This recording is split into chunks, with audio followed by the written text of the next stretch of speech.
Kiwis love a thirst. Like Finn, we're making waves. Generate. Switch online today.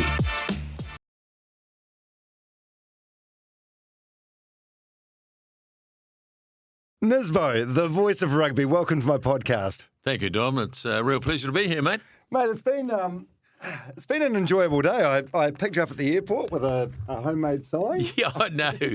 That was fantastic. Was it? Well, yeah, I was a little bit worried about other people at the airport saying, who the hell's Nisbo?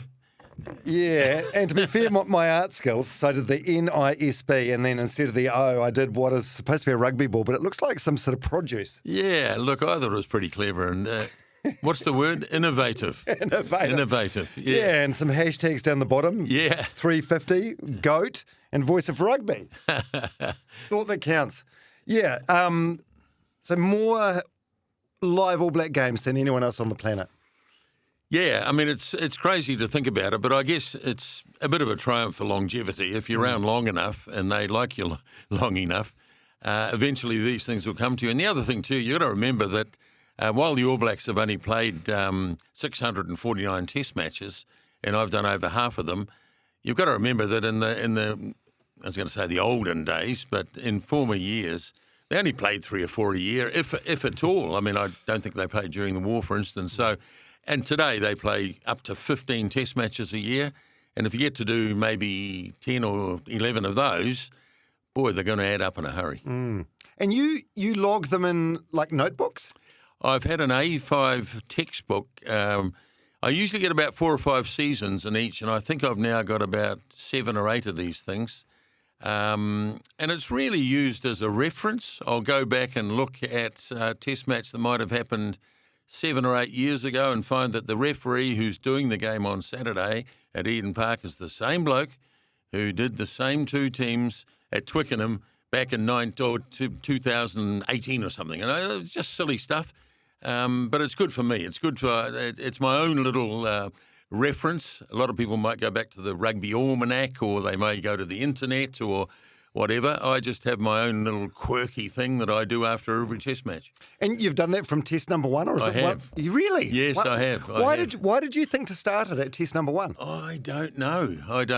That's too long ago to even remember. Yeah, don't worry about it. I think it was just to keep a record, and you find some interesting things in there. You find when the guy made his debut, for instance, which you can find elsewhere, I suppose. But I've got a surefire reference. Whether he came off the bench.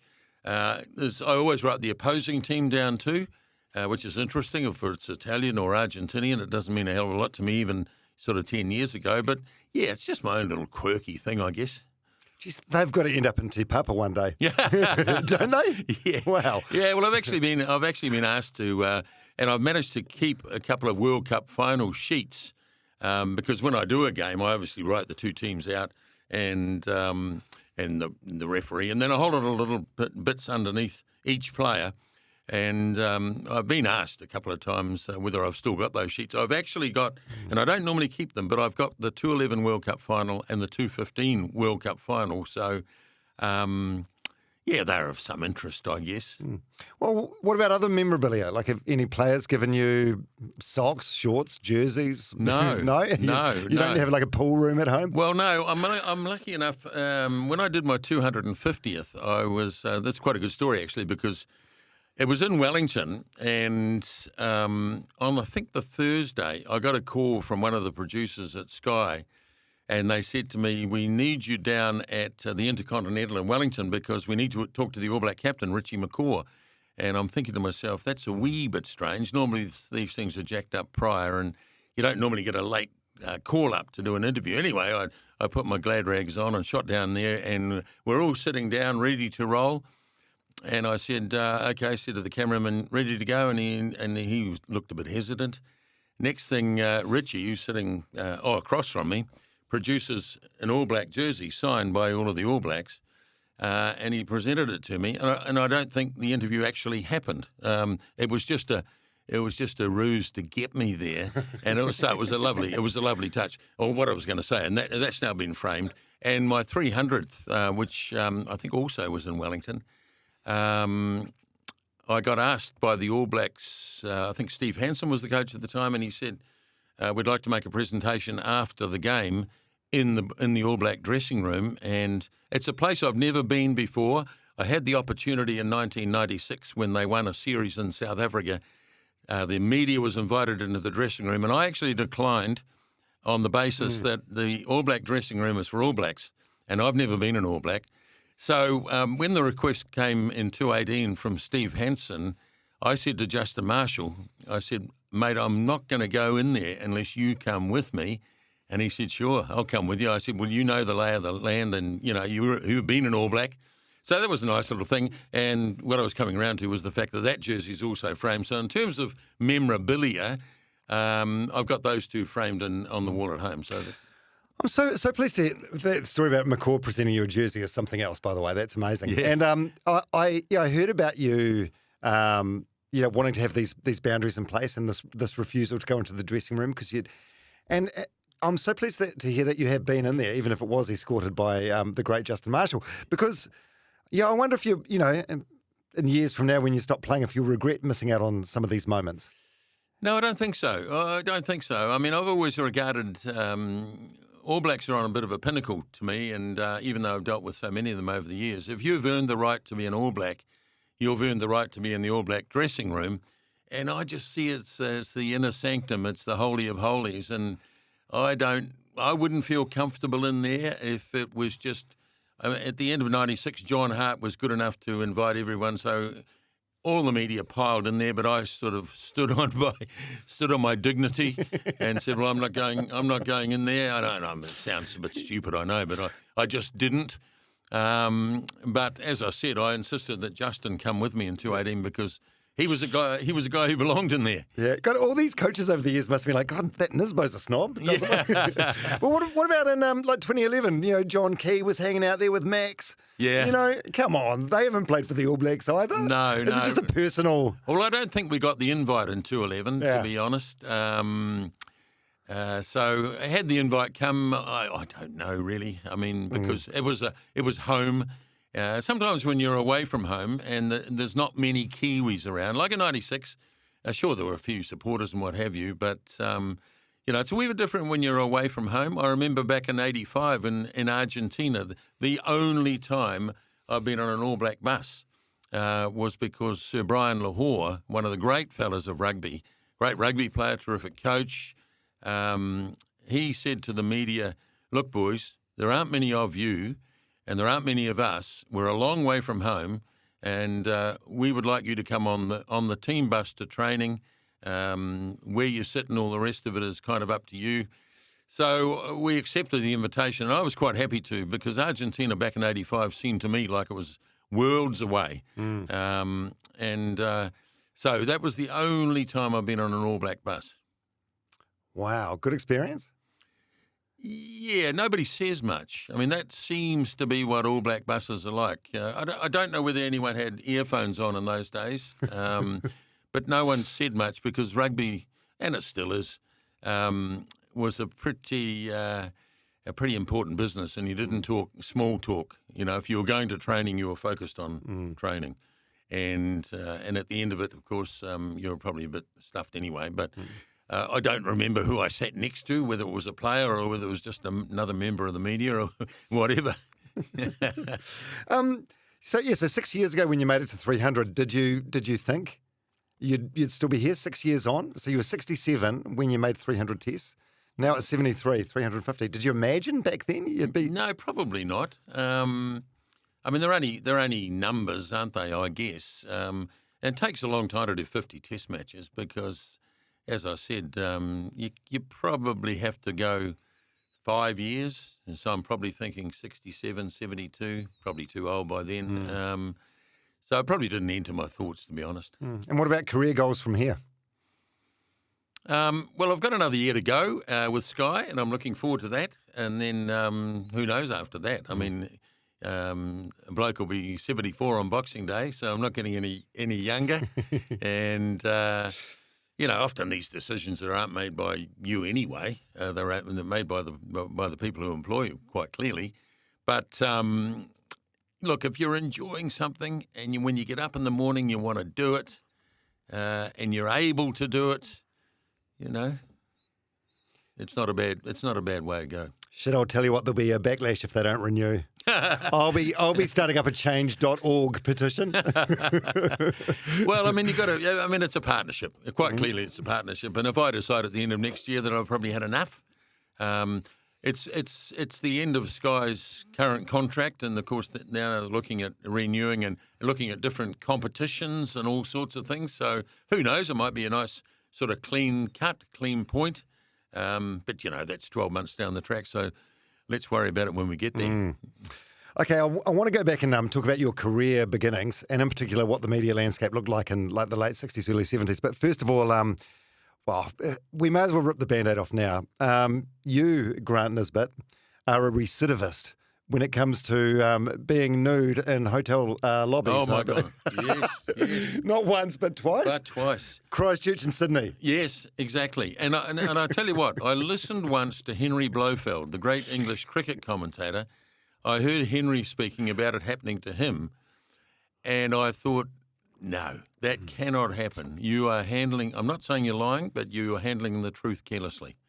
And I sort of took it with a grain of salt and thought that honestly can't happen.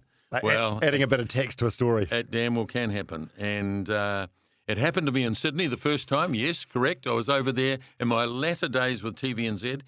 Can't remember the reason why they did, but they sent me to Sydney and Brent Todd as well, and we were covering a Warriors game at Manly.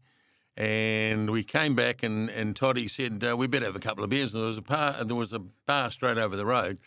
And I actually had to get up early because, the early flight out from Sydney to Wellington meant you had to be at the airport by about 7 or something. And I contemplated the idea of staying up all night. But I obviously abandoned that idea at about 3 in the morning and decided to go to my room, which was 29 stories up. And anyway, so presumably I went to sleep and I woke up, as one does sometimes, needing to go to the toilet. Next thing I find myself totally nude, standing in a corridor, 29 stories up of the Sydney hotel. But, and I was lucky, outside the door was the Sydney Morning Herald for Saturday, and it's a big Sydney Morning Herald. So I gave it the big wraparound and thinking, now I'm going to have to go down to reception and plead my case. But even better, when I got to the lift, there was a phone. So I rang reception. So I got that one scot-free, but not so lucky in Christchurch a few years later when I was having a few beers after a game with Mex. And same thing happens. When I get outside, when I'm in the corridor, stark naked, there's no paper. When I get to the lift, there's no door, there's no phone. So I had to give it the old... the two hands. Two very big hands, very generous hands. And I'm standing there at reception, and quite often it's not manned at that time in the morning, and I'm seeing people walking past, obviously looking in thinking, what's happening here? So I've had a good experience and a bad experience. They're probably both bad experiences, but one was better than the other. One was more... the Christchurch one, the latter one, what year was that? Oh, I'm thinking... probably 15 years ago, maybe. So you were proper famous at the time. Oh, well, yeah. Yeah. I'm probably even more famous. Those doors, why do they shut so alarmingly quickly, though, right? Yes. I know it's a security thing, but... Well, the thing is, you're stuck. You don't know who your next-door neighbour is. You can't bang on the door at 3 in the morning and say, can you help me out here? Because you don't know who they are. Yeah. Oh, yeah, it's a shocker. It's a shocker. All right, hey, let's go back. Thanks for sharing those. Yeah, you're not the first, and you won't be the last. So career beginnings. So, summer of '69 is when you started in broadcasting. Yep. Brian Adams got his first real six string. Yes. You got your start in radio. Yes. Even before that, what are your earliest memories of the radio and sports commentary growing up? Was it a time where they talked in like funny, like over the top, almost English? Yeah. You know how things are quite colloquial now? It's a damn good question. Sports Pro, I used to listen to it, they used to call it Sports Roundup, which was on the YC network, and that was something that happened during the summer where they used to go to a lot of venues. They used to cover all the Plunket Shield matches, if there was a big tennis tournament on, if the New Zealand rowing champs were on, and it was called Sports Roundup. So as a kid growing up, I used to listen to this, and then, of course, it became reality as I got older. But, radio was very different in those days. One of my heroes, and he just passed away recently, was Lindsay Yo on 2ZB and Buzzo Bumble and all this sort of stuff. I'm not sure that I was big into music, listening to music stations. I was probably more into talk. It wasn't talk back in those days either, was it? So it was pretty much listening to the announcer talk. But, yeah, we were all, we'll get to this, I guess, shortly, but we're all pretty much BBC-type training. So when you listen back now to radio in the 60s or 50s and 60s, everyone's rolling, how now, brown cow? Everyone's sounding like BBC announcers, which I did too for a couple of years. I was just an avid sports fan. If you put any sport on radio, I'd be listening to it. Yeah. So I'm guessing you would have grown up with rugby. I've seen clips online of rugby commentary, and there's classical music playing in the background, and the commentator will be like, "Oh, there's Napier, the brown fellow with the ball." Yeah, that would have been I suppose your experience of rugby commentary growing up. Well, Winston McCarthy was in his prime when I was growing up, and I never really got to meet the guy. But then when he retired, there was another guy who was in Auckland called Bob Irvine. And they used to go on All Black tours, long All Black tours. So if they went to South Africa, they'd broadcast all 30-odd games, I guess. And my old man used to wake me up with my little transistor. He'd wake me up at 3 a.m. to listen to the test matches in South Africa or listen to the test matches from the UK. And I guess that a lot of guys of my age, of course, no TV around in those days. A lot of guys of my age would be doing exactly the same thing, being woken up by their dads or their mums, and getting a transistor and listening to the rugby commentaries in the middle of the night. Yeah, can you remember what your dreams or aspirations were when you first started in broadcast media 55 years ago? Well, you can't have foreseen that you'd still be going now. No, of course not. Well, I was going to Otago University. When I left school, I wanted to be involved in sport in some way, and what attracted me was the PE 3-year degree from Otago University, and so I applied, and I'd actually been accepted to go to Otago University. I think I actually had a flight booked. My parents obviously did for me to go down there. But by some quirk of fate, we had a next-door neighbour who was very friendly with a guy called Sir Lance Cross, who was a powerful man in New Zealand sport in those days. Not only was he head of the NZBC, he was on the IOC. He was head of New Zealand basketball. He was just about Mr. Sport in New Zealand. Anyway, this neighbour of mine said, if you'd like to, stay in sport and maybe work in broadcasting in sport, I'll get you a chat with Mr. Cross. So I had a chat with Mr. Cross, and Mr. Cross said, "Yeah, you sound like an enthusiastic young guy. I'll get you to talk to the personnel officer at the NZBC." So I went and had a chat to Mr. Barnes. Still remember his name, Mr. Barnes. And we had a bit of a yarn, and 3 or 4 days later, Mr. Barnes sent me a letter and said, "You are now have been accepted as a cadet sports reporter at the NZBC." So that's out went the possible degree at Otago University. In came sports broadcasting. And the rest is history.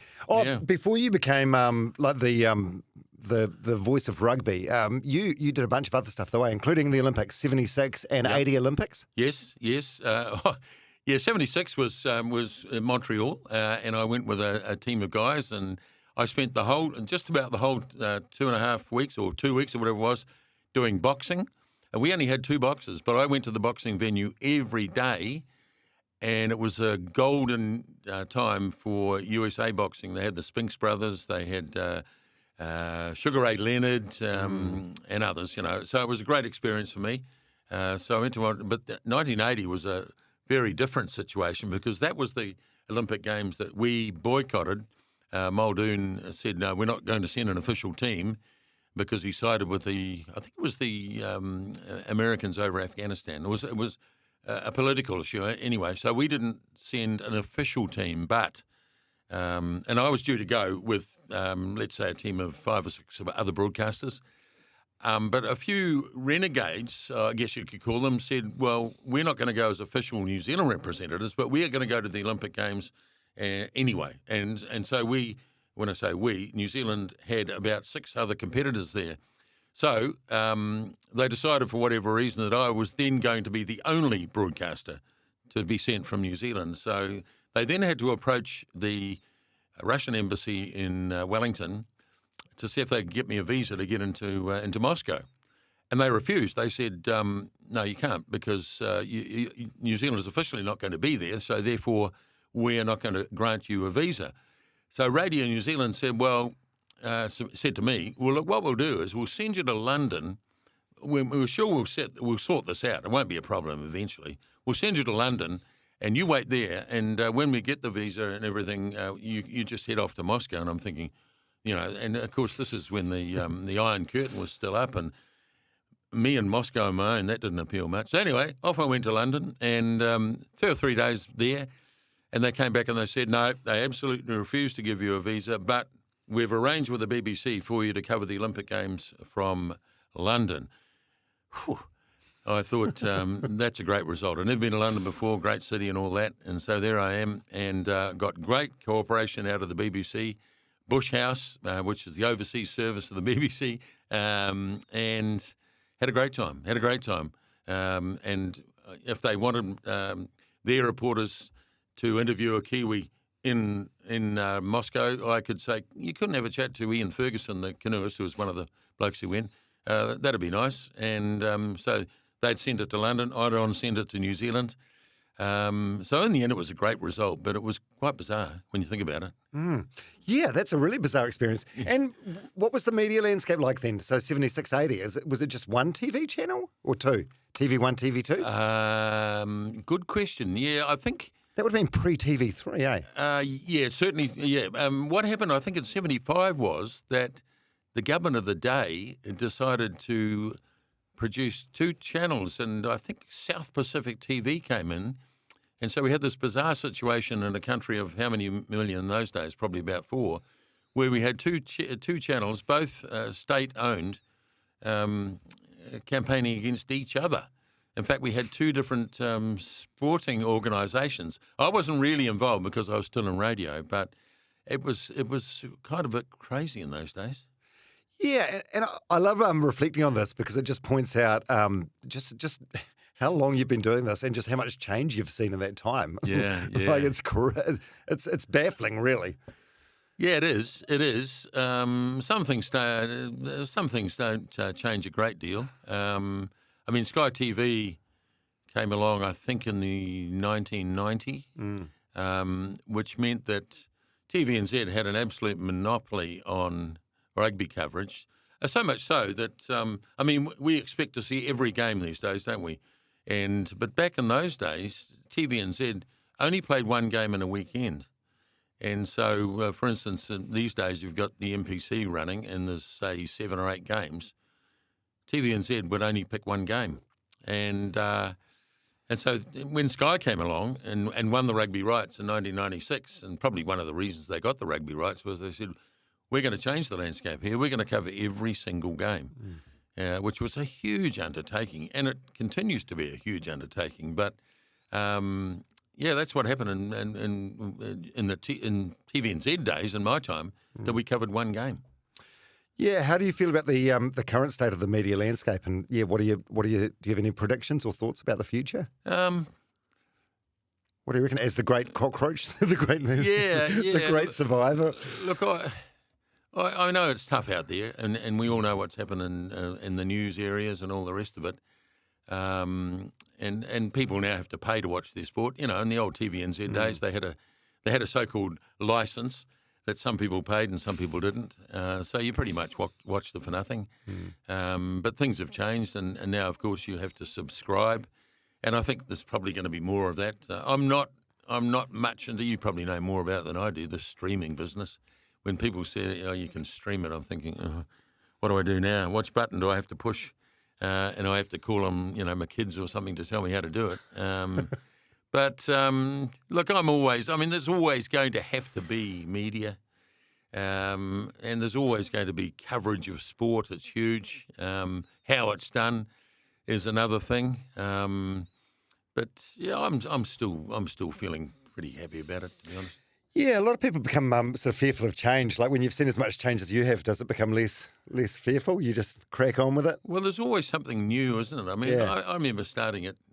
This is another part of my story, but I remember starting at the TAB, and I was loosely called a media liaison officer, and I started in 1996, and we didn't have the internet, and I don't think we had cell phones, so I had to try and sell sports betting to the New Zealand media using a landline and a fax.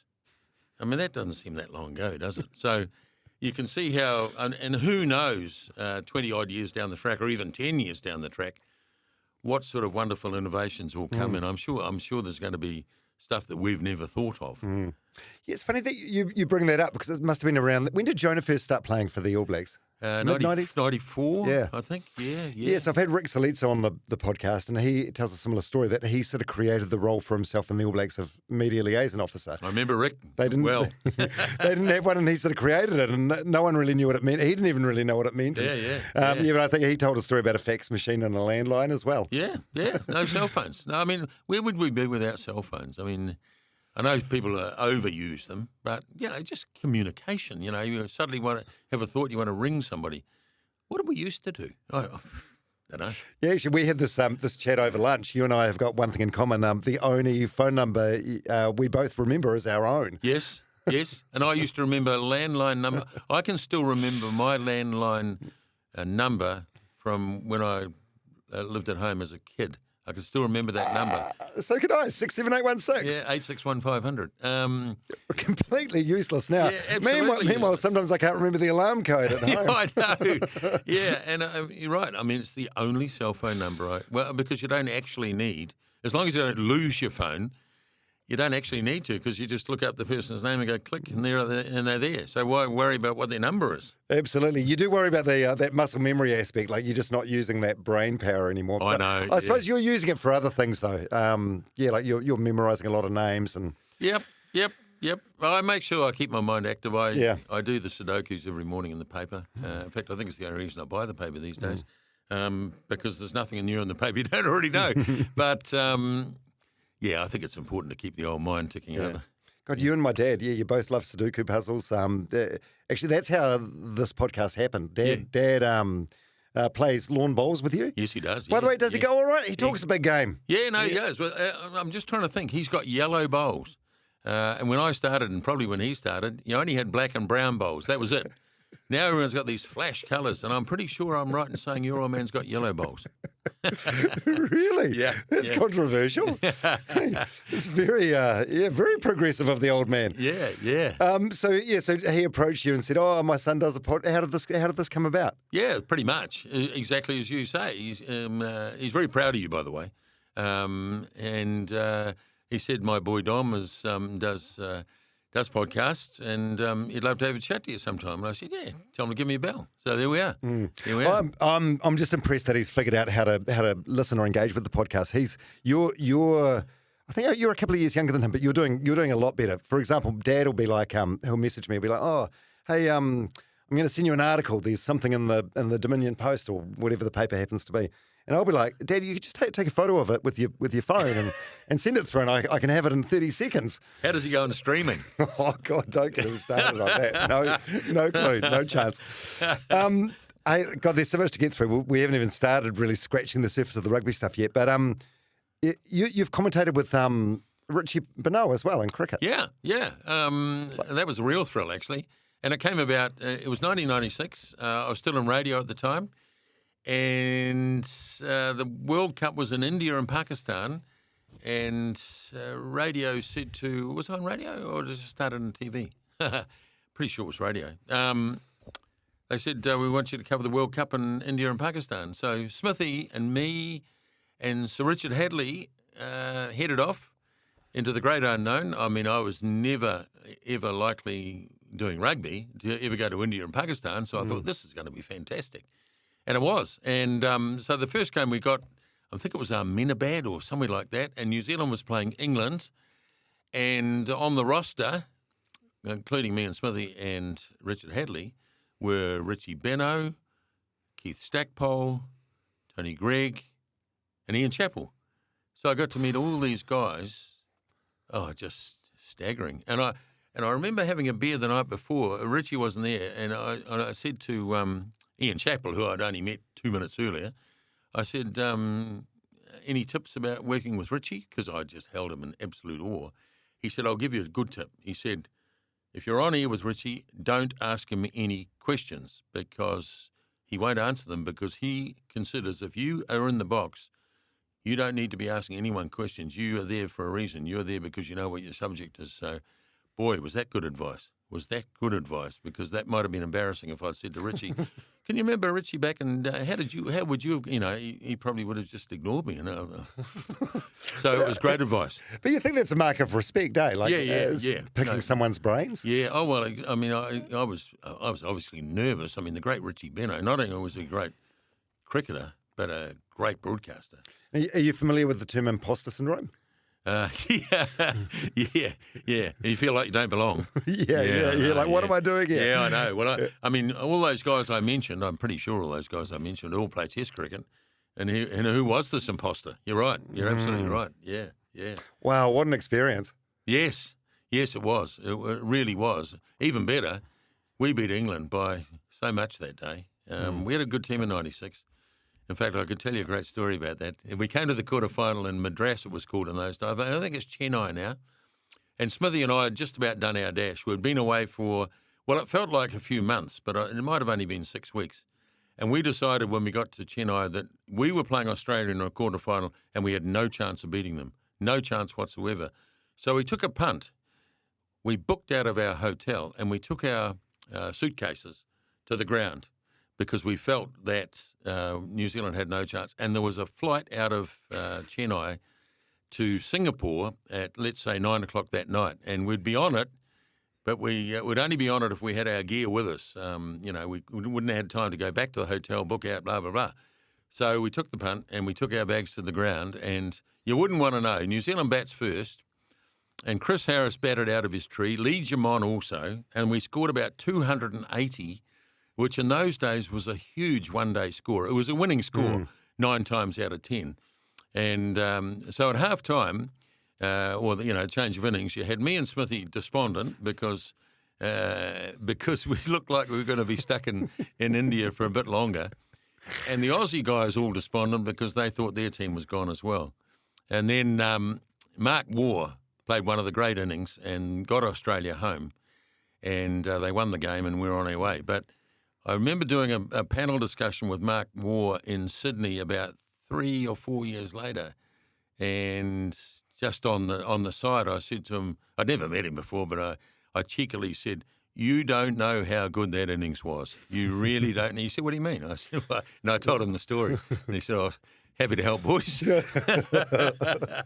to help. But also, shame on you guys for having such a little faith. I know. I'm almost ashamed to tell the story, but we'd sort of come to the end of our run, to be fair. It was hot and all the other silly excuses, but normally I'm very patriotic. I want New Zealand to win anything. I watch TV if we're playing in a Tiddlywinks tournament to see that the Kiwi does well. But those were the circumstances at the time. I feel like everyone feels like they know Nisbo, but no one really knows a lot about Grant, I guess. Yeah. Would that be a fair thing to say in terms of the public? Yeah, possibly. Yeah. So yeah, who always ducked away from the publicity, to be fair. Have you? Why is that? Oh, I'm happy to live in my own little world. And not court publicity. Some people seek it. I've never been that sort of way. I don't know why that is. It's just a quirk, really. So who calls you Grant? Very few people these days. Yeah, very few people. Nisbo actually came from my old mates from primary school days, and I still got a few of them call me Niz. But the Nisbo one was invented by somebody in broadcasting, and that's kind of stuck. So I probably answer to both. Yeah, yeah. And what are you? So you're a Boxing Day baby. Yeah. How was that growing up? You get shortchanged on the old Christmas presents? Well, I always claim that. Whether it's true or not, whether it's true or not, I don't really know. I'm a Boxing Day baby, which is not a birthday you can hide. It's not like July the 23 or 20, August the 29th when no one really knows. Apologies to those August 29 people. Sorry about that. Yeah. So you can't really hide it. Yeah. I suppose it's good because you generally got your family around and a bit of extra attention. The great cricket commentator Ian Galloway also had. So we used to exchange war stories about what it was like to be born on Boxing Day. Yeah, one thing that I tend to bring up and chat about with most of my guests is sort of the mental health sort of aspect of the human experience. And I'm guessing you're from that. What year were you born? 1950. 1950. Yeah, you're from that generation where it just wasn't a thing, eh? It was not. No. Even if it did it. Actually, no, it must have existed because it was like Winston Churchill that came up with the phrase "the black dog," but it was just. It was largely sort of ignored, or totally you were told to sort of like push on with it, or totally ignored. Yeah, yes, absolutely. Yeah. How's your mental health been over the years? Yeah, good. Yeah, no, I've been lucky, I guess. I've always been a glass half full, as opposed to a glass half empty. Where does that come from? Probably, I mean, like most things, it comes from your parents, and I think that's probably their attitude in life. I mean, I've had my moments when I've felt aggrieved and felt where, and it happens in broadcasting, as you well know, where you think you should be doing something and someone else doesn't. And I've felt annoyed, but it's never really got me down to the point where I've been at desperation stage or anything. So I guess I've been lucky, really. I guess I've been lucky because I do understand it's a major issue. And that's where I applaud people like Mike King and Sir John Kirwan, who are great advocates. And I know them both, and I know them both damn well. Boy, that is a labour of love, and haven't they done a great job in that space? Oh, Nisbo, there's a lot of people doing great work in the mental health space now, but I can't imagine how terrifying it was, like for John Kirwan to do that first TV ad campaign or to come public with it. It's it's the most daunting thing ever because it seems hard to fathom now. But this was a time when no one was talking about this stuff. So it was the ultimate act of vulnerability. He risked ridicule, backlash. It was like jumping off a cliff, really, and hoping for the best. Oh. The bravery it took Sir John Kirwan to do that. Well, I mean, he's such a high-profile guy, and All Black in this country is high-profile anyway. But to have that, as you say, vulnerability, I just applaud him, and he's a top-class bloke. I mean, we do a bit of work together at Sky these days, and he always jokes about the first test that I did was the first test he played in. He said, "My God, if we'd lost," he said, "both of us might have been out of a job." So I've followed his career over the years, and he's given coaching a go, and I've caught up with him in Japan when he was coaching there, and Italy when he was coaching there, and he was with the Blues, and but he just wears it on his sleeve, eh? I mean, what you see is what you get. There's no. I was going to say bullshit, but you probably can't use that word. So, you can. It's a podcast. We're not governed by the BSA. Yeah. So there's none of that with him. Yeah, absolutely. No, yeah. So we've used the word vulnerability, which is kind of a buzzword these days. I'm from a generation where this is like new to us to have these conversations with your mates. Talk about the crunchy stuff in life. How are you? Have you got some mates that you can talk to about big stuff that's going on? I have, and as you get older, everyone has health issues and all that sort of thing. I don't tend to go too big onto it, but we gather. Well, nowadays we gather once a week. It's a bit of a ritual on a Sunday for a couple, and all sorts of subjects come up, and it's amazing the recall you've got of, probably better recall of what you did 60 years ago than you have what happened yesterday, to be fair. But yeah, they're the sort of guys that you can have a yarn with, and none of us are getting any younger. I guess that's the bottom line. Yeah. Well, what do you think the biggest adversities you've been through are? Like, no one. reaches the privileged position of being in their 70s without being kicked in the ass a few times, Oh, right? look, yeah, I mean, losing loved ones, and everybody has to cope with it at some point. Yeah. And there's nothing much harder than that, is there? In my experience, anyway. And I haven't been kicked in the guts too often when it comes to career. I've been very lucky in that regard.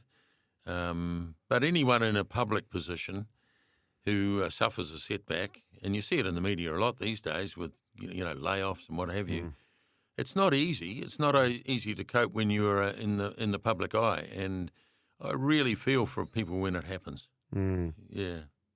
I mean, being made redundant in any industries, Yep. it's not nice, eh? It's hard to not take it personally, but I suppose with that added dimension of it being public, adds a bit of extra sting. Yeah. Yeah, so you're, I mean, we can talk about this in as much or as little detail as what you want to, but your wife, Toni, passed away on December 3, 2015. Yep. The mother of your Which two is kids. 9 years today, believe it or not. December 3. Yeah. Oh, I didn't make the connection. Yeah, it is, yeah. How's today for you?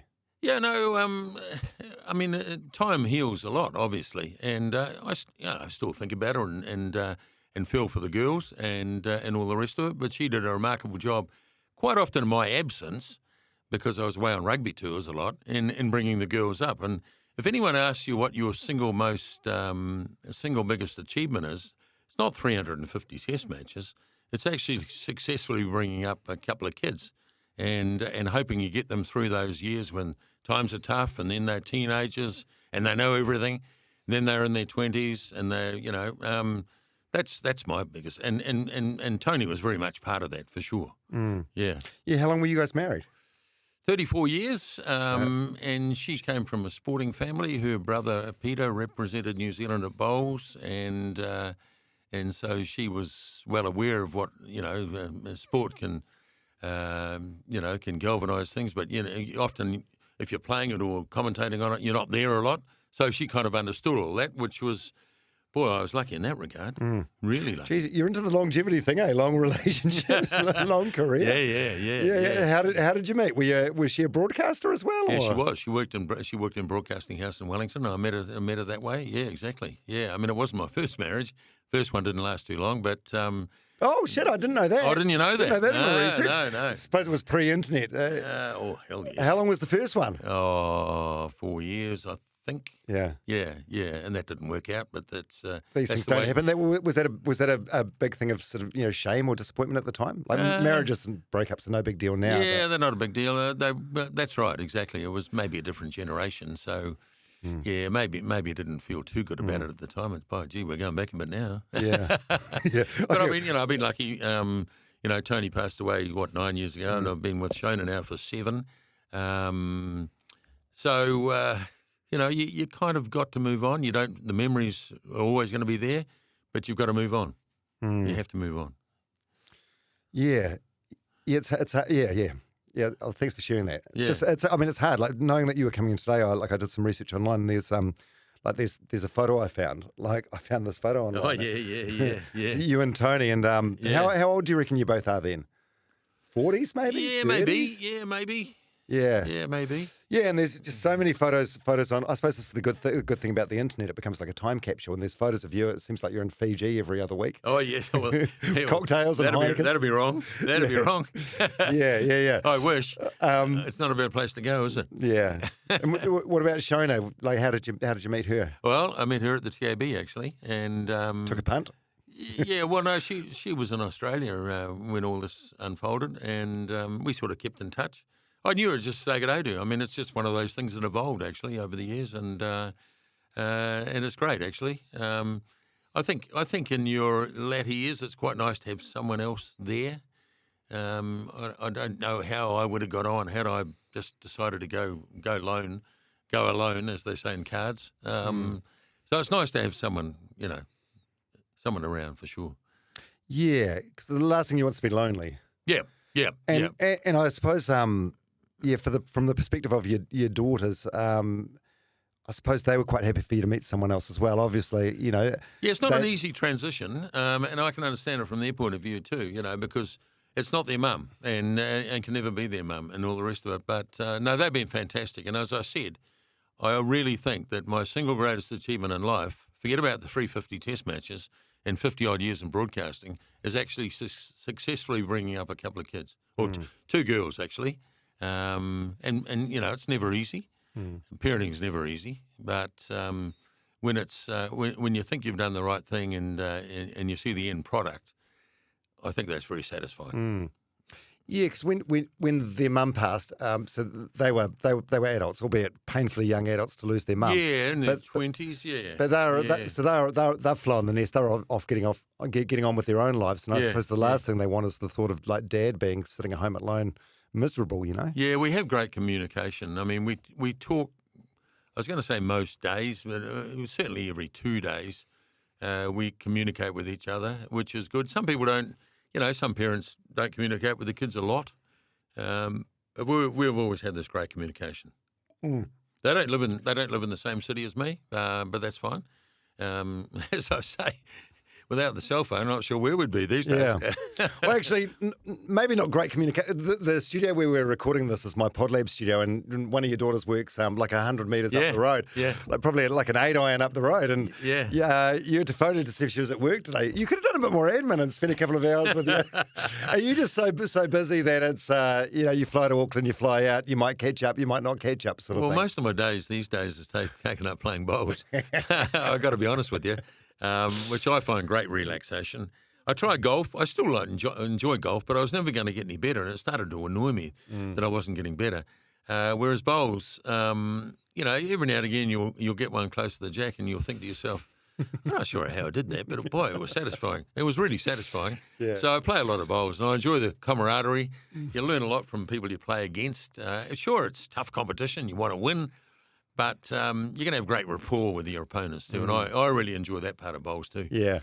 Yeah, actually, I'm not sure which one of your daughters it was, Brooke or Kirsty before, but you made a call to one of them just to see if she was at work today.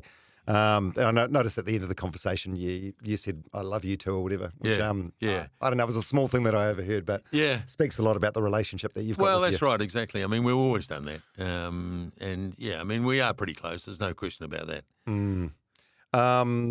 Yeah, and there was I saw this Facebook post from Kirsty. I think this is talking about your 350th. Oh, yes.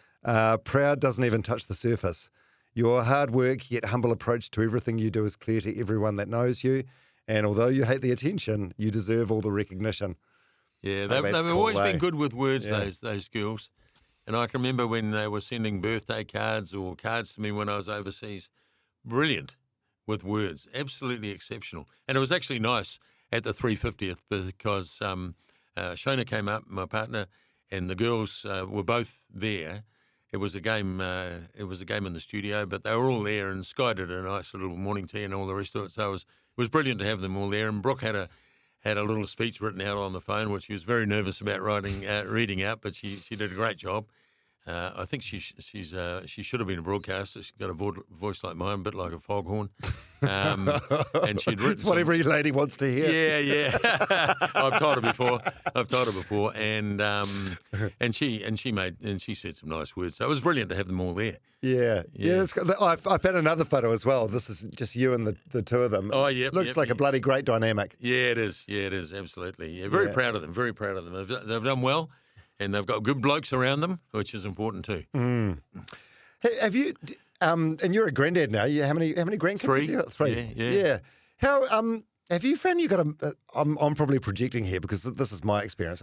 In my 20s and 30s and maybe into my 40s, I can probably count the amount of times I cried on maybe one hand. Yeah. In the last 5 or 6 years, I reckon it's like it's a thing I'm calling menopause. Yeah. Like I reckon I've got more emotional as I get older. Oh, I'm a shocker. Yeah. I'm worse watching TV. What's that program that David Lomas does where Missing Pieces. Yeah. I cry every episode because I'm just happy for people and that's the way I express myself. Yeah. Yeah, it's just terrible. I'm shocking. Oh, no, it's wonderful though, eh? I guess it is. Yeah, I mean, I go to the movies. I go to the movies quite often. Shona and I go to the movies quite often, and sometimes she'll look across and I'm giving it the old you know. Are you slightly sort of like embarrassed about it because you're of that age or generation? Not unless there's a major audience around. No, I can kind of cope. I think I pretend I'm not, but I can get quite emotional. But I'm like you. I think in my probably 20s and 30s, you count on the fingers of one hand. As you get older, you maybe get more sentimental, or I'm not sure what the word is. Yeah, I think a lot of it is like almost like happiness tears or gratitude tears. Eh? Yeah. It's a Well, if wonderful New thing. Zealand wins a gold medal at the Olympic Games, I'm gone.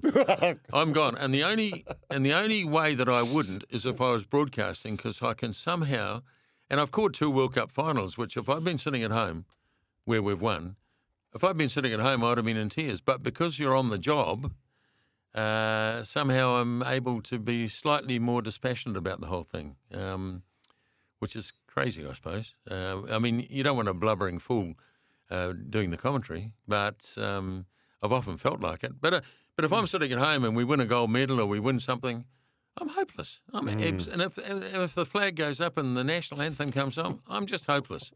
I am hopeless. So every time you see Dame Lisa Carrington's racing, you got to leave the room. Oh, just about. Oh. Yeah. Random question. When you are watching sport on TV at home, do you sort of find yourself even commenting internally, or are you able to just watch it and switch off and enjoy it as a viewer?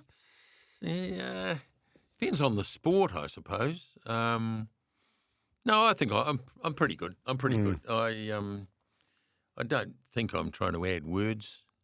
Sometimes, a commentator's stretching for a word and you feel like shouting it out for him, but no, I think I'm pretty good. Yeah. All right. Hey, thanks for sharing that stuff. Yeah, that's all right. That's okay. I know. Yeah, partly by design, I guess, partly because you've never been in sort of this sort of forum, but yeah, I appreciate you sharing some of the personal stuff. That's fine. Yeah. All right, let's go to your first love, bloody rugby. So, first test, 1984, when the All Blacks beat France at Lancaster Park in Christchurch. Can you remember the score? No.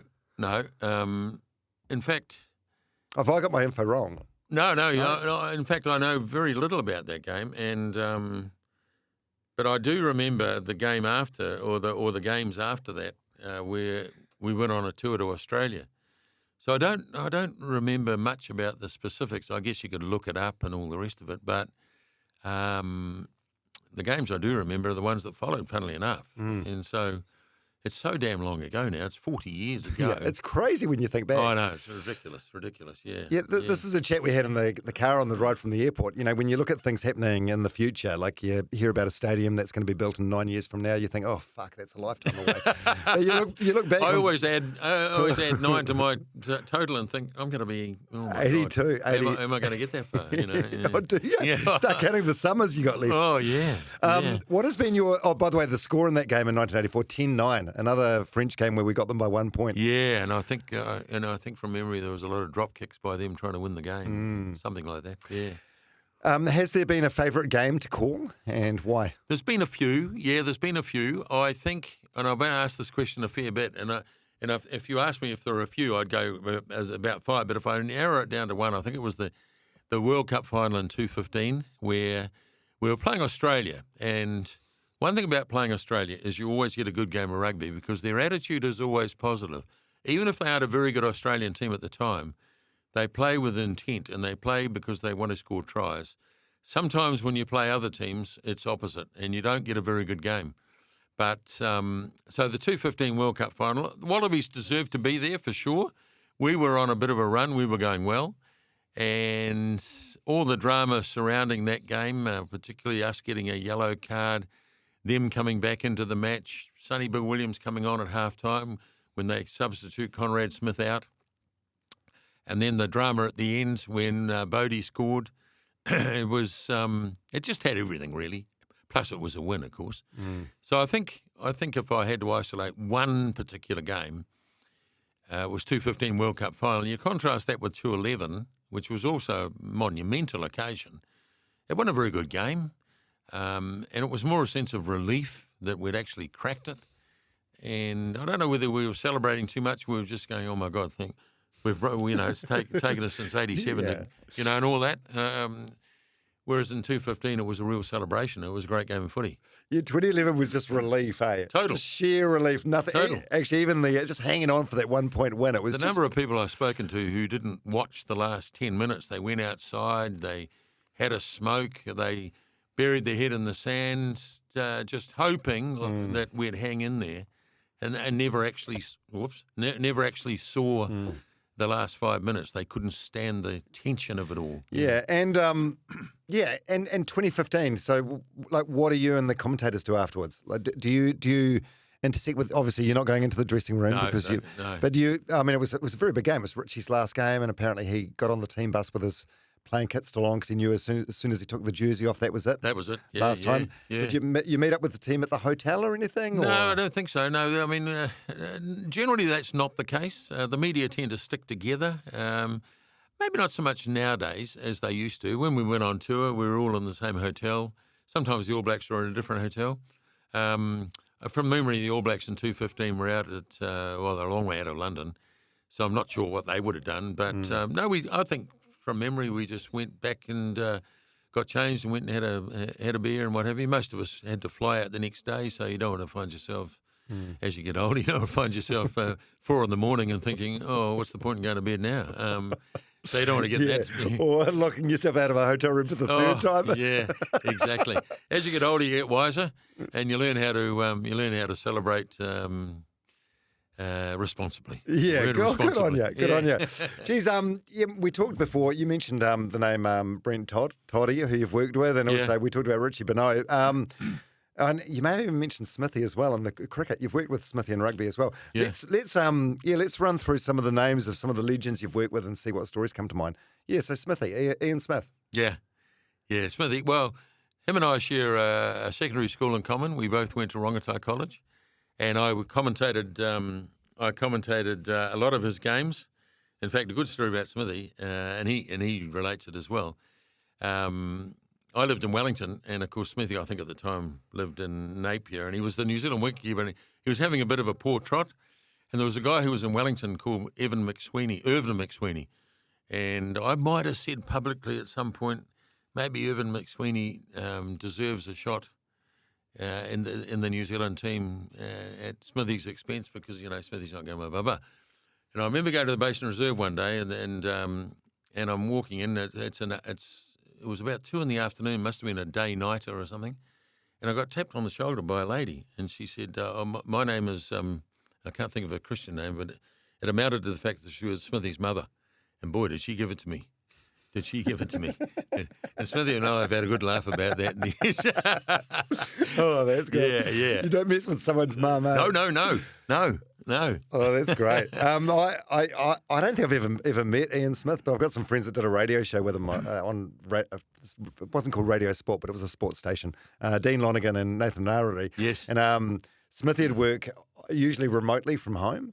And sometimes they said they'll be doing interviews and then they'll just hear the snoring noise. And it was like, Smithy was at home in his lazy boy chair doing the show, nodding off to sleep. Classic. Yeah.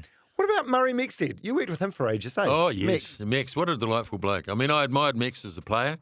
In fact, I think that tour I told you about in '84 might have been Mex's last tour with the All Blacks. So he was a highly experienced All Black, and I admired him because he came from the same city and he was an All Black and all the rest of it, and then got the opportunity to work with him. I don't think I've ever met a more passionate bloke about the game of rugby. He really was, and I often tell the story, and it's a corny old joke, I know. But I remember Mick saying once that he used to dream about scrums and lineouts. And at the time, he was married to Lorraine, of course, who was Miss Universe. And I remember thinking to myself, if I'm married to Miss Universe, am I lying in bed and dreaming about lineouts and scrums? I'm not sure I am. But no, what a good guy. I caught up with Mick just recently. He's in Tauranga these days, and he's in good shape and still very passionate about the game of rugby. That's a great old joke. It's a corny one, but when your daughters hear this, are they going to tell you off? Yeah, well, they may have heard it before.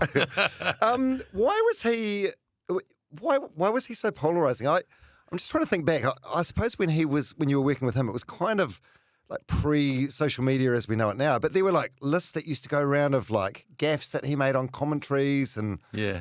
Yeah, what do you think it was about him? You took Mick's warts and all.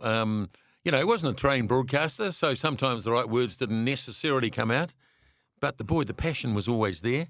Some people are cruel, aren't they? I mean, I to this day think he was an outstanding commentator, and I won't deviate on that at all. And he was just so passionate that sometimes maybe the right word didn't come in the right place and all the rest of it. But you just couldn't fault him for his love and passion of the game. Oh, that's a wonderful endorsement. Yeah. So that list, you must know the list I'm talking about. It was like, yeah. So when he says things like it's all tied up at 14, 13, he definitely said all those things. Oh, probably. I don't remember that one in particular, but yeah, there've been a few. There's one like Andy Ellis. He's a 21-year-old that just turned 22. Yeah. There's a list. Goes round of. It's not just Mex. There's a whole lot of strange ones. Of what people have said. And you got to remember what we're doing here is an ad lib. You don't get to practice it. Once the game starts, the game of rugby starts. It's an 80-minute ad lib. You can write all you like before the game, hi everyone, welcome to the show, blah, blah, blah, and the team sheets are all written out for you, but the moment the referee blows the whistle, it becomes an ad lib. And sometimes the right things don't come out, and I've been guilty of it myself. Wrong try scorers, wrong this, wrong that. I once started a Super Rugby season. There used to be a guy, he was a legend in broadcasting, called Paddy O'Donnell. I don't know whether you remember the name, but anyway, it goes back a wee bit. And I, for some reason, had Paddy O'Donnell's name on my brain. And it was the first game of Super Rugby, let's say it was 2005 or whatever, I don't know. First game of Super Rugby, so we want to get everything right. And the referee was one of our better referees over the years, a guy called Paddy O'Brien.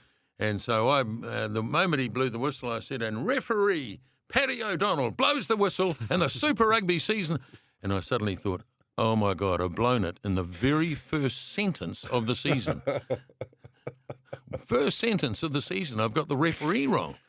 Oh, my God. How do you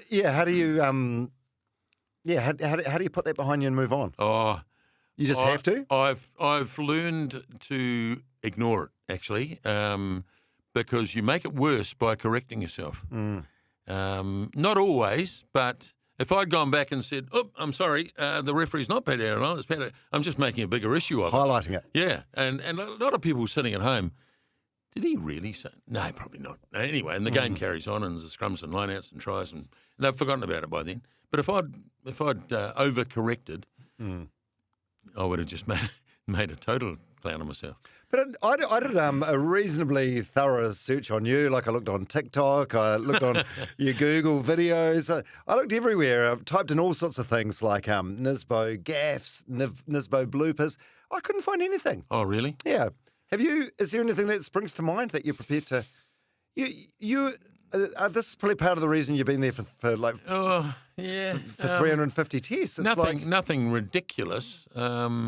I mean, we've all been in those situations, but maybe because I didn't correct myself, maybe I've got away with it. I don't know. It's a strategy that's... there wouldn't be a season go by that I don't do half a dozen wrong try scorers. Yeah. And you don't like that. You don't like that. You like to be accurate because people are sitting at home going, is he watching a different game to us? And look, I'm sure there are some bloopers out there, but I can't, off the top of my head, think of any. And what about the because I had your friend Justin Marshall. We'll get to Marshy in a second. Yeah. On the podcast, and he talked about me, oh my, yes boy. Yes. And he was about to say oh my God, and then he self-censored because he wasn't sure if you could say God. And yeah. So that sort of became like a viral moment for him. Well, it's a trademark, isn't it now? When you hear it, if anyone else used it, you'd say, "Oh, come on, you're borrowing it off, or you're flogging it off Marshy." Yeah, right. He's that's good. I really enjoy it when he only uses it sparingly when things really come to a crescendo. A lot of games are fairly mundane, and one team beats the other by lots, and it doesn't get too exciting. So you just have to treat it the way it is. But when you need some high-powered stuff. Which Marshy can produce at times. Why not? Why not? Well, but you could have done that with You Betcha, right? Was that in the game that's known as the game of the century? Yeah, that was the one where Jonah scored. Yeah, I don't know where that came from, and I don't think I've ever used it since. I don't know why. So what did you say? Jonah's in. You betcha, you betcha. No, can he? Because Tane Randall threw him the ball, and I said, I can't remember now what the circumstances were, but it just came out of the blue. I don't know. I think it was probably the fact that Jonah was within 10 metres of, and he was always going to score it, because there was only one at the time. There was only one player in World Rugby who was 100% going to score it. I mean, there was still a couple of players to beat, but you just knew that he was going to beat them. So I must have posed the question, can he do it, or what? You betcha, you betcha. Yeah. So then you have something like that which becomes, I suppose, like a viral moment for the time. Then why don't you stick with it and repeat it? Well, Will Jordan, you betcha. I know, yeah. No, I've never thought about it, actually. You don't put too much thought into... No, I don't. In fact, I learned a lesson back in 1996 in South Africa. I thought if we create history here, I need to be able to say something eloquent and for the occasion when the final whistle blows. And so I did. I wrote out, they've been trying since 1923, blah, blah, blah. And I've got my head down, and in the meantime, everything's unfolding on the field, because it was dramatic. There's no doubt about it. You remember the test match where Fitzy's banging a hand on the ground, Marshy's jumping around. It was all drama. It was the first ever series. So I wrote this thing down. But when I got home and listened to it back, I thought, nah, that sounds like a bloke who's reading something. I've never done it since. Never done it since. So I just try and go with the moment. And so there's nothing really memorable, not like Peter Montgomery's, the America's Cup is now New Zealand's Cup. That's got to be, that was pre-written, iconic. Surely. Yeah. And Pete would tell you that too. Yeah. But it was appropriate at the time. But yachting's a bit different to rugby. We were going to win the America's Cup. We probably won that race by 4 or 5 minutes or something. So it's going at a much slower pace. In rugby, things are happening at 100 miles an hour, and you're not quite sure how you're going to deliver the line at the time. But, I mean, it was totally appropriate what he did, and it's iconic. But in rugby, I listened to it and I thought, no, I'm not going to do that again. Yeah. Well, you might... I don't know if you were involved in this game, or if not, you might know the backstory. But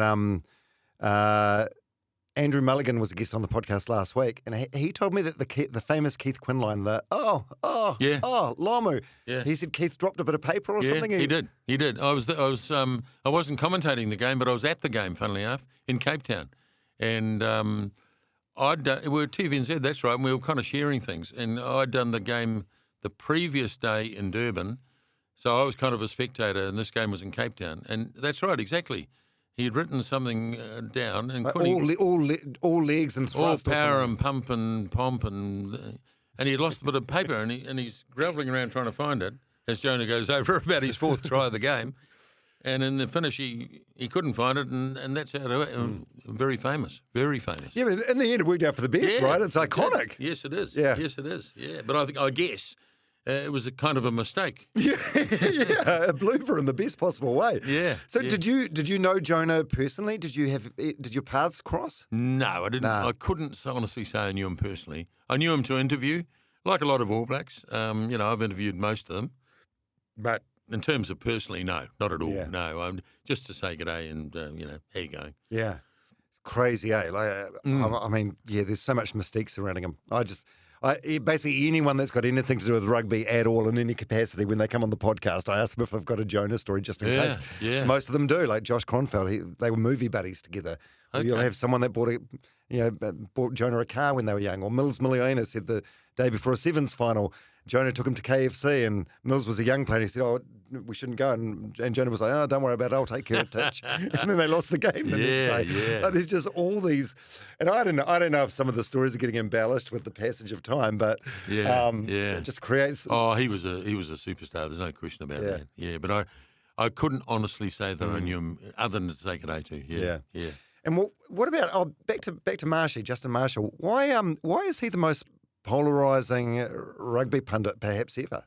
It's interesting, isn't it? And Mex was the same. I mean, people have got their opinions, and there's no grey area here. People are either black or white.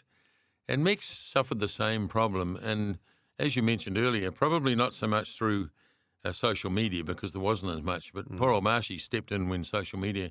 I don't know. And I know that when he first joined us, he was, he was actually commentating guys he played with, and he found that very awkward. I mean, he's probably explained all this to you himself. He found that very awkward.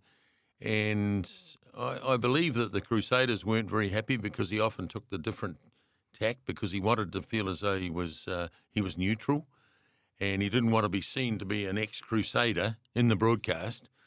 And they felt that maybe he went too far the other way.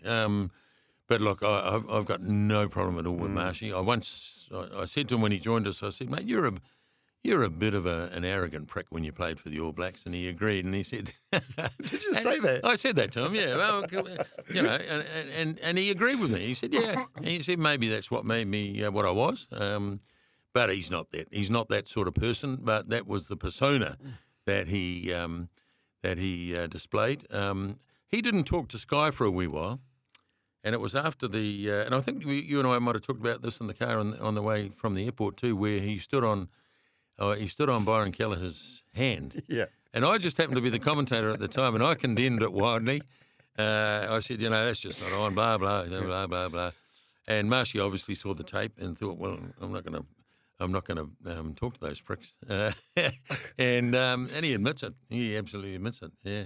Yeah. Have you ever had a run-in with a player over the time where you've said something and then they bail you up in a hotel lift, hotel lobby, or? No, I haven't actually. Because you generally just sort of seem to. I mean, I haven't seen all 350 of your tests, but you seem to just like call what you see, and it's not. Well, that's television. People at home make their own calls. I mean, people are sitting at home, they can see things happening, and they don't need me to have an opinion on them. I differ from others, perhaps, in that regard. I sort of stay out of that. I mean, the Kelleher-Marshall thing was so damn obvious that it had to be mentioned. It had to be at least mentioned. You can't ignore these things. But, look, I try and stay out of that sort of thing because, as I say, don't insult the viewer by telling them things they can already see. And that's the difference between TV and radio. I often say to young aspiring TV commentators, we don't want a radio commentary. We can see it. We can see it. We don't need a radio commentary. And hopefully they listen. Radio commentary is a very different skill set, eh? It's like theatre of the mind. You're painting a picture. Correct. But with the picture there, yeah. I mean, if I sit in the car, if I happen to be in a car and there's a rugby game on and I'm listening to it, I want to know, because I've got my, as you say, your mind's eye, I want to know which team's playing left to right so I can see the field. And then the only two other things I need to know are the score on a regular basis and the time gone or time to go. They're the only three things. You can... And the number of times you sit there and you've just got in the car and the game's been going 10 minutes. What's the score? Please give me the score. It drives you mad. Yeah, but it drives you mad. Yeah, the nature of radio, like people are in and out of their cars every couple of minutes. You need to, it seems punishing if you're doing it, but you need to do that reset every couple of minutes. Yeah. What's your personal relationship with criticism been like over the years, and in particular with like social media? Have you largely got away unscathed? Oh, not unscathed. No, there's always someone out there who's prepared to have a crack. I don't reply to it. If I see it, I just see it. No, my involvement in social media is nothing on Twitter. Never have been. I've got a Facebook account, but I would have posted over how many years? Maybe 5 things. I normally like things, wish people happy birthdays, and that's pretty much it. Oh, shit, it's great for birthday reminders, eh? Oh, is it what? Yeah. It's so handy. Is it what? Yeah. Okay, 350 tests. What changes in the game over that time, good and bad? The game's become more defensive.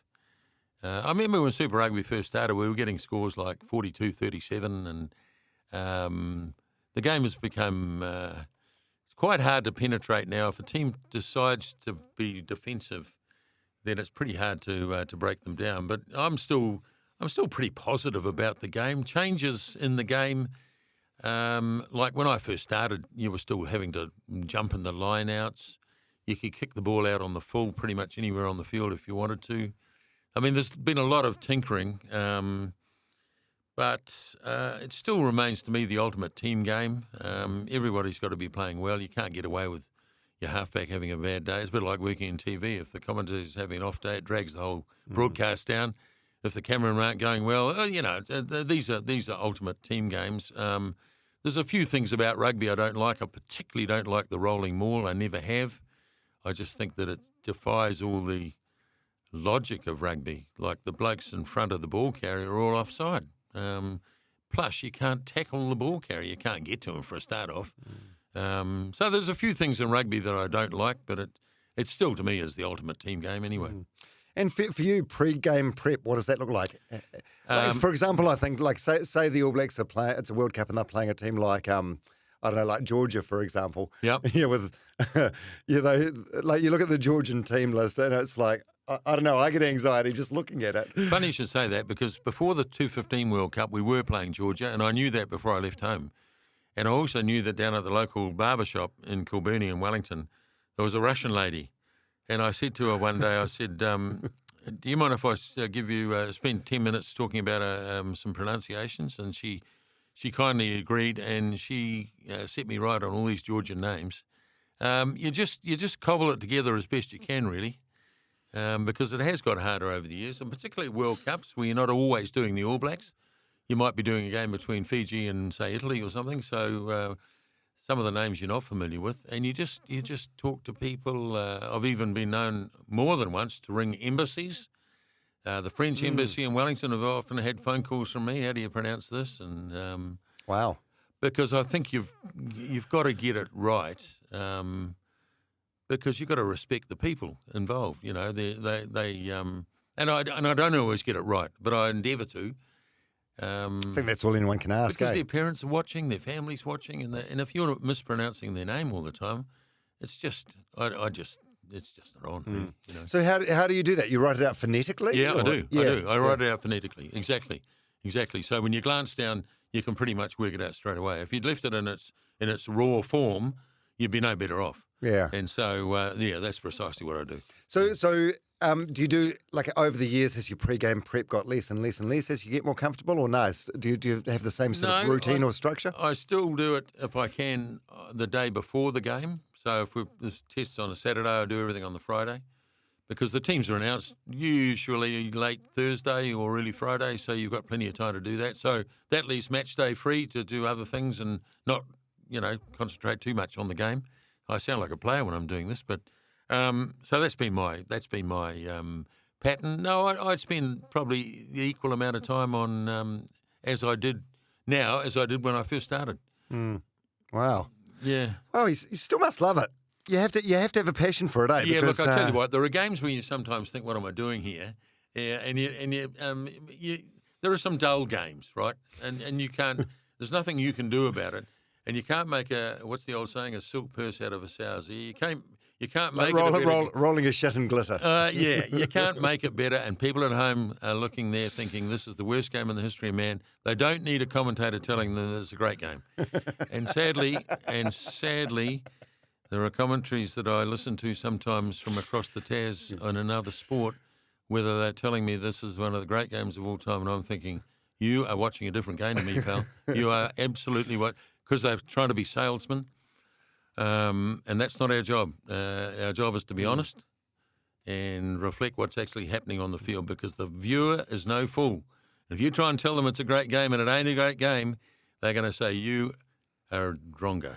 So how many pages of notes would you go into an All Black test with? Well, I do both teams. So I have two teams sitting in front of me, like that, and then quite a lot of scripted stuff pre-match. Obviously, you want to get that right. You don't want to be bumbling and fumbling and talking about the weather and stuff. So you need to have all that right. And then I have other facts. This might be the 99th test or something. I don't know. I just have a lot of other facts. And trivia. Yeah, it is trivia. And I once had the privilege of speaking to the great Bill McLaren, who is arguably the highest profile rugby caller of all, the great Scotsman. And I asked him how much pre-match stuff he wrote down, and he said a lot. He said, but I'd be lucky if I used 10% of it, probably 5% of it. He said, but the very fact of writing it down, and it's true, the very fact of writing stuff down, it sits here somewhere, and you can recall it pretty quickly if you have to. And also, if the game stops, the guy breaks a leg or something, and there's a 10-minute break, you've got a lot more information than you need. But it's kind of an insurance policy, I guess. And yeah, while we're on this, yeah. I think your mic's just come out. Oh, really? Is it back? Yep. Okay. Thanks, Jazz. How's your body temperature? Yeah, good. Yeah, I no- might yeah. grab a bit of water. Yeah, that's a great chat, by the way. This is fascinating. Shall I leave it there or not? Hey? Leave it there? Yeah, you can leave it there. Yeah. Okay. Yeah, so the 2011 World Cup when Stephen Donald comes on and that, Yeah.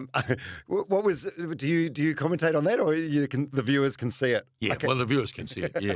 He's got a jersey that's way too small for him, yeah. I mean, I was working with Grant Fox at the time, so Foxy being an ex-All Black might have made a comment, and he was a first five exactly, so...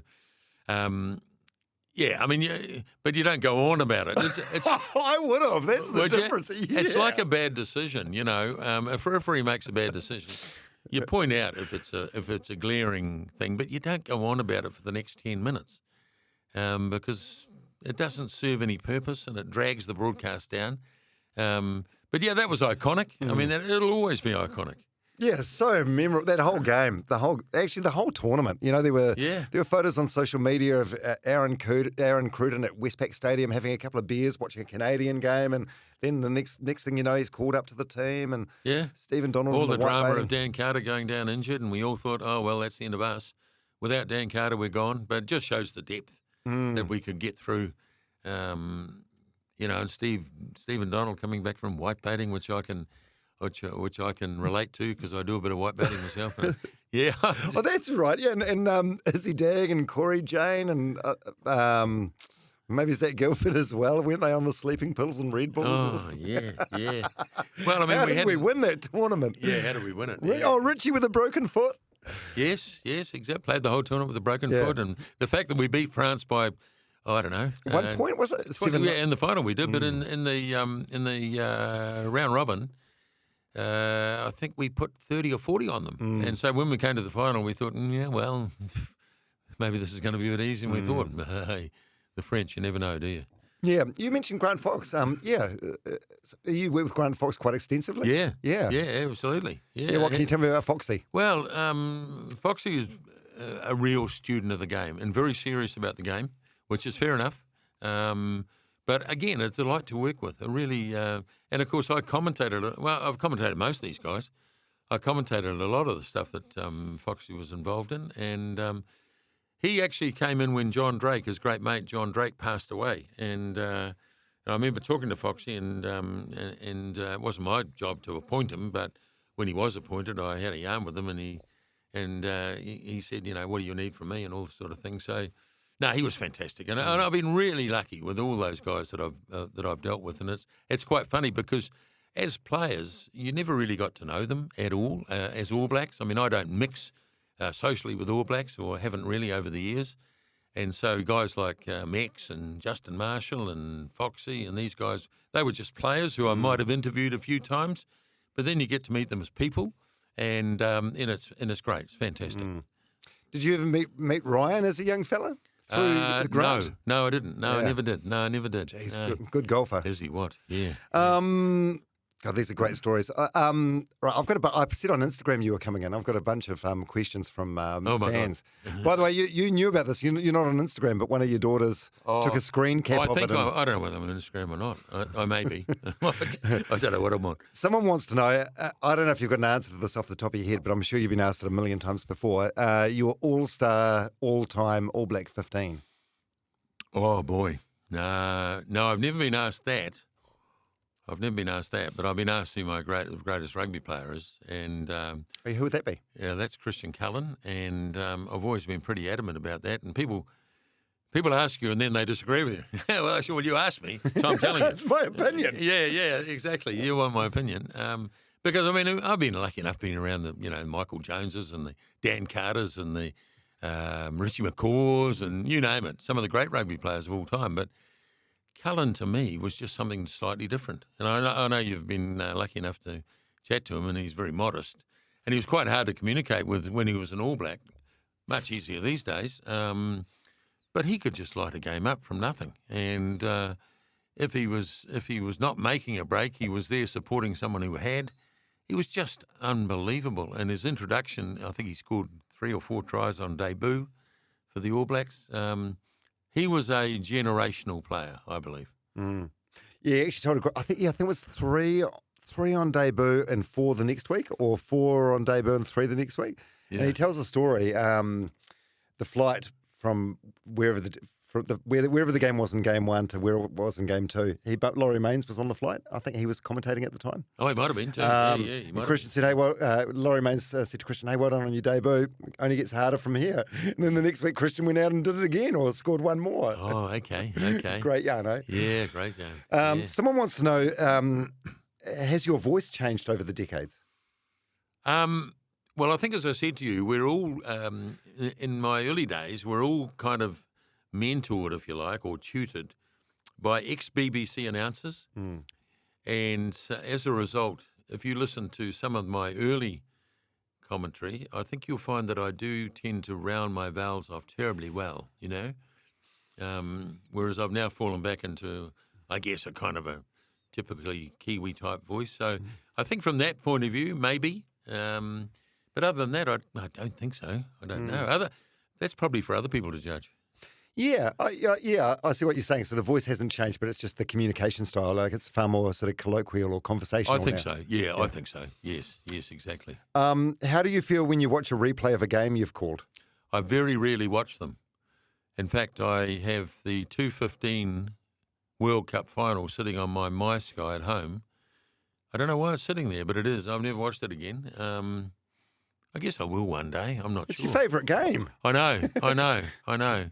There's something about knowing what's happened and who won that's not very exciting. It's a bit like when you record something in the middle of the night and you get up to watch it and some clown rings you up or sends you a text and you look at it and they give you the score. Oh, yeah, can I be bothered now for 80 minutes knowing that they lost or whatever happened? I sometimes just check, and this is very sort of in-house stuff, just check to see that the sound is good. You know, that I can be heard or the crowd noise is not too loud. But I don't very often go back and watch a game. Because I think most people have like a weird relationship with their own voice. Even though I found in my radio career, like I hated having like, you know, what's called a consultant session or an ear check session. Yes. Because I just, you know. Do I really sound like that? Yeah. Is it the same for you? Or do you just. I kind of got used to it, I guess. But I know in the early days, you know, and I've still got the tape at home. I don't know where I'll ever play it because it's a reel-to-reel tape. And unless you've got a reel-to-reel recording, I've still got the recording of my first ever time on air. And if I listen to that, I'd go, no, surely not. That's not me. That can't be me.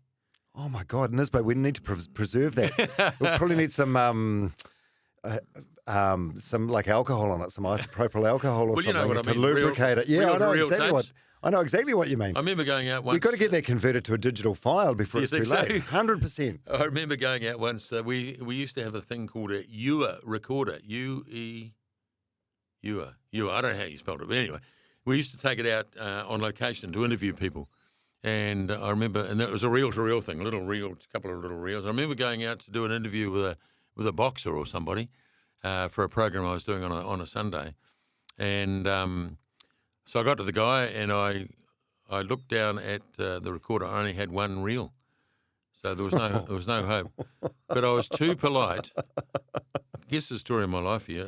I was too polite to say to the bloke, "Hey mate, I'm sorry. Can you wait an hour? I've got to go back." I did the interview. I pretended to do the interview and said, thanks very much. And obviously it never went anywhere. Ridiculous. I know. Oh, my God. Yeah. Oh, my God. If you did listen to playbacks of yourself, like, do you just hear the flaws? Yeah. Like, do you see the self-critique? Oh, yeah. No, you why did I say that? Or what a silly word to put in that. Because as I said to you before, it's an ad lib. Yeah. So you can't prepare yourself. You have to react to what's happening in front of you. And sometimes the right word doesn't come and you substitute it with something lesser And, in hindsight, you can sit there on the couch and go, that's the word I wanted, but I didn't find it at the time, Just silly things. But I think that level of care that you still have it now in your 70s is part of the reason why you've had such a long and successful career. Well, you like to get things right, and of course you don't. I mean, nobody gets things right. And in 80 minutes, players knock the ball on, they throw forward passes, the referees make mistakes. And I can tell you, no commentator in the history of commentating has done a broadcast without making mistakes. And I'm certainly not immune to it. And I make plenty of them, and I'm often aware of them. But as I say, I try and disguise them sometimes if they're disguisable, if that's a word. Yeah. What advice would you give to aspiring commentators hoping to follow in your footsteps? Well, most aspiring commentators will come from radio, so I think I'd just go through what I've spoken to you earlier about, and that's remember that radio and television are two entirely different things. You really have to pay respect to the fact that people at home can see the pictures. What you're trying to do is add to the pictures for them and just interpret a wee bit here and there. Also be very aware of your comments guys, because they generally blokes who have played test matches. I've played 0 test matches. Justin Marshall's played 81 or 82, whatever it is. So he's the rugby expert. So I'm not going to pretend to overrun anything he wants to say, because he's there for a reason. He's there because he is the expert. So you've got to be cognizant of that fact. Yeah. What's the funniest or most unexpected thing that's happened to you while on air? Apart from forgetting one of the reel-to-reels when interviewing a boxer. Funniest things. Anything that springs to mind? These are just some questions from Instagram. Yeah. No, nothing. Yeah. Nothing unbelievable. I mean, I've been in some funny positions. I mean, I think probably the worst place, I was on a cherry picker once in an OB down in Timaru it was. And health and safety wouldn't allow it these days, but it was a stinking cold southerly, and the only way to do the commentary was to be up on a cherry picker. And it was so cold. I had gloves on. It was so cold that I couldn't write down the score and scorers, and I could barely talk. It was that cold. So, I mean, nowadays we have lovely commentary boxes and all the rest of it. But that was just that's right. Yeah, but that was. I've been in some funny positions, but. The other one's a little bit hard to recall. Do you think the role of a commentator is to inform, entertain, or both? Well, I think inform firstly. I mean, you'd like to think the game entertains, because that's what we're there for, aren't we? We're there for the game. So yeah, I mean, you can be entertaining up to a point without being a smart ass. But I think the informing is probably more important. Yeah. Yeah, hey, thanks for answering all these. It paints a very clear picture about who Grant Nisbett is, and just how seriously you take the job and how much you respect the position. Yeah, and respect the game and respect the viewers. I mean, it's a privilege to be there. Quite clearly, there's a lot of people who'd like to be doing what you're doing, and you're commentating an All Black Test match. That's a huge privilege, and you should never forget it. Just some questions to close with. That's all from Instagram, by the way. These are mine. What would you say are the most important lessons you've learned over your 73, almost 74 years? My dear old mum once said to me, "Just be polite to everyone," and I am. And you know, quite often people come up to me and start haranguing the comments guys, the way the All Blacks are playing, and I just I've learned not to argue. Even though I may disagree, I just give everyone their, as long as it doesn't go on for too long, I give them their time to vent them, and generally speaking, we part on reasonably friendly terms. Does it not would put me off going out? I think just because you know that when people have got a skinful or a few beers, that's when they're at their worst. Yeah, and that's where I respect so much the way and Justin and Max are the two guys that. I've worked with the most over the years, and their ability in those situations is quite staggering, really, because, you know, people can be quite aggressive in their opinions and what have you, but they've always managed to disarm them just by being charming and being and listening, and you know, there's just no point trading blows with people when they determine that you're not going to change their mind. So just end up having a discussion, being rational. And both Mex and Justin have been so good at that over the years. Yeah. Well, thanks for giving those guys their flowers this afternoon as well. That's really cool. Oh, they deserve it. Yeah, absolutely. Yeah. What's the best and worst things about getting older from your perspective? Well, I guess you're over the hump. You're closer to the end than the beginning. Is that the worst? That's the. It's something we were talking about before, how you count in the future and think, will I be here for it? Well, I guess you've got to age gracefully, don't you? And it comes to everybody. But I guess just being around is a bit of a plus. I just think, respecting people and, I'm not, be nice to everybody. I'm not quite along those lines, but Aren't you? What do you? No one's ever said a bad. I don't think I've ever heard a bad word about you. No one. I think I've probably got a few enemies out there. I don't know. Can you snap? No, I've got a pretty. I don't think many people have seen me lose my temper totally. No, I'm pretty even-tempered in that regard, which I'm pleased about because I've seen people snap and it's not a pretty sight. Just happy to be around, mate. To be honest. Yeah. How do you stay positive and motivated as you age? It's a good question. I mean, you've got to have a reason to get up every day, and you've got to have a plan. I mean, I don't like, particularly this time of the year when the sun comes up at 5 o'clock or whatever, and I'm awake. I don't like to get up and face the day, and do something. But you've got to stay active. I mean, it's all very well to say that, but that's why I get the newspaper, do the puzzles, play a fair bit of bowls. I read a lot. I've got interests like, and I heard you saying was it you're the Second World War? You like the Second World War? Or who said that? Someone said that to us today, didn't they? They're mad on the Second World War. Anyway, I'm mad on the American Civil War of all things. I've got endless books on the American Civil War. Is that right? Yeah, I know. Yeah, who would have known? It's crazy stuff, isn't it? Yeah. Wow. Follow American politics. You've got to have interests. You know. What's your take on the current state of American politics? It's interesting, isn't it? It's interesting. You get 8 years. Trump's had 4, and he's having another 4. I guess if you're anti-Trump, I'm not anti anyone really. It's different. I'm not sure I want to be living in America at the moment, but he doesn't get another 4-year term, so he wouldn't anyway because he's 80-something now. But it's quite a complicated system, and I've tried to work it out. And with all the electoral colleges and the midterm elections, and it just fascinates me really. I've read a lot about past American presidents. Read a lot about the Civil War and Lincoln when he was the president during the Civil War. The Americans' great presidents are the blokes who've been around during war, like FDR was around during the Second World War and Lincoln during the Civil War. They're regarded as possibly the 2 greatest presidents of all time. I'm just sort of interested in the world as it is, really.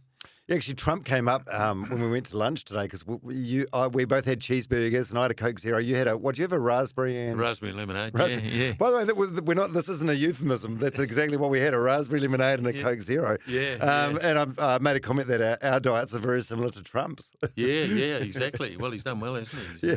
He's managed to stumble by. I tend to watch. I was going to say I watch my diet. Others watch it for me sometimes. Try and eat healthy. Does your partner try and keep you honest? Yeah, and good on her too. Yeah. She's trying to keep me in the world. If you could go back in time and give some advice to your younger self, say 20 or 30-year-old Nisbo, what would it be? Oh, look, I don't know. I think I've been pretty lucky, really. I mean, I was probably an idiot in my teens. You mature as you get older. No, I think because I was fortunate enough to make the right career choice, I think. A lot of people, I think, don't have that luxury. They maybe finish up in jobs that they don't particularly want to be in. So it's a real pleasure to be able to do something you want to do. I mean, I guess you've found that as well over the years that, you see people heading off to work in a grey suit and you think, I wonder where they're going and are they going to enjoy it when they get there? So I think I've been very lucky, very blessed, actually.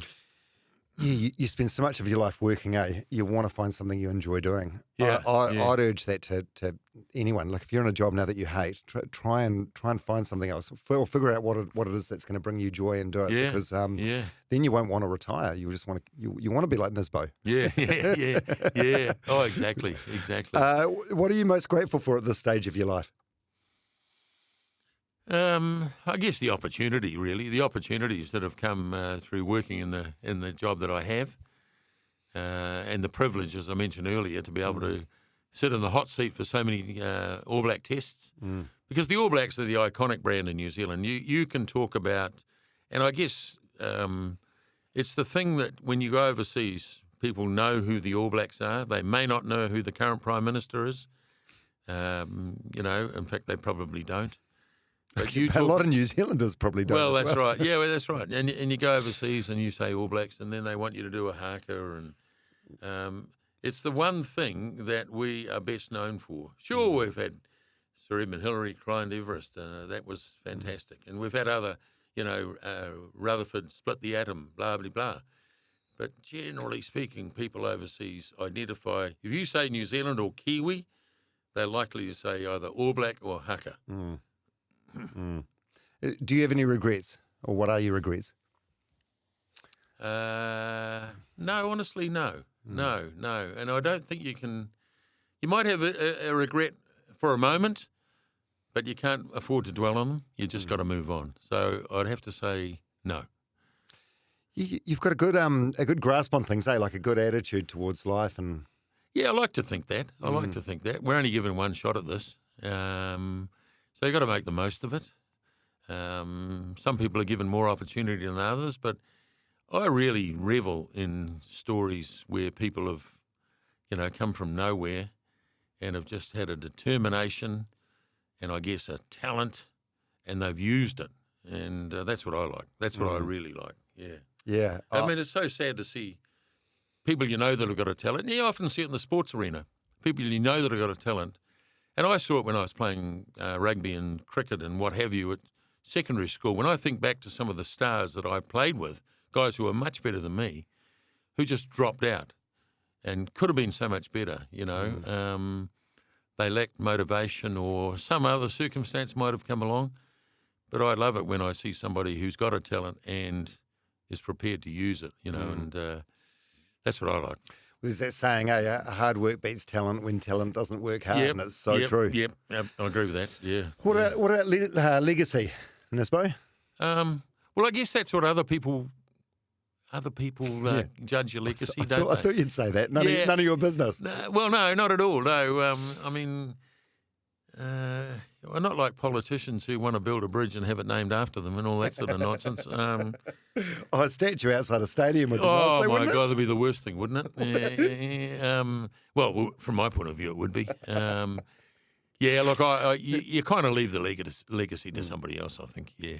Okay. Well, you'll probably try and bat this one away as well, but it's a story I share quite a bit on the podcast. So I had this guy, Dougal Allen, on the podcast, famous coast-to-coaster, just recently won the America's Cup as one of the cyclors.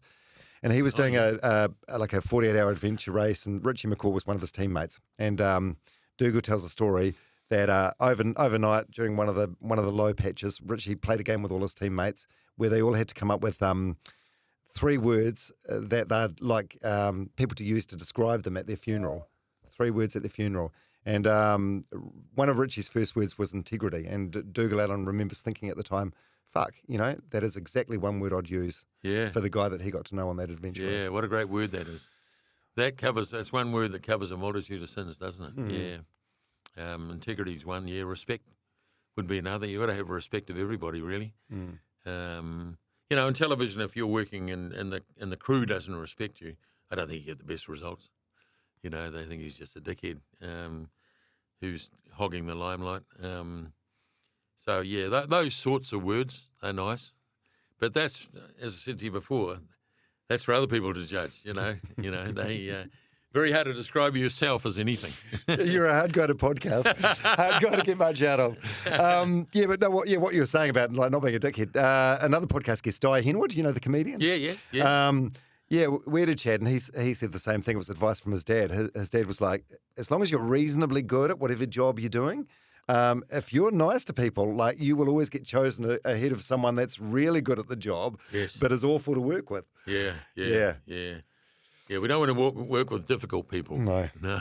Hey, Grant Nisbett, thank you so much for coming on my podcast today. It's been a real pleasure, Dom. You've asked me questions that other people haven't asked me before. Yeah, and you've sidestepped some of them with the grace of Christian Cullen in '96. Think I'll be a politician. Hey, cheers, mate. Love your work. Good on you. Cheers. Thanks.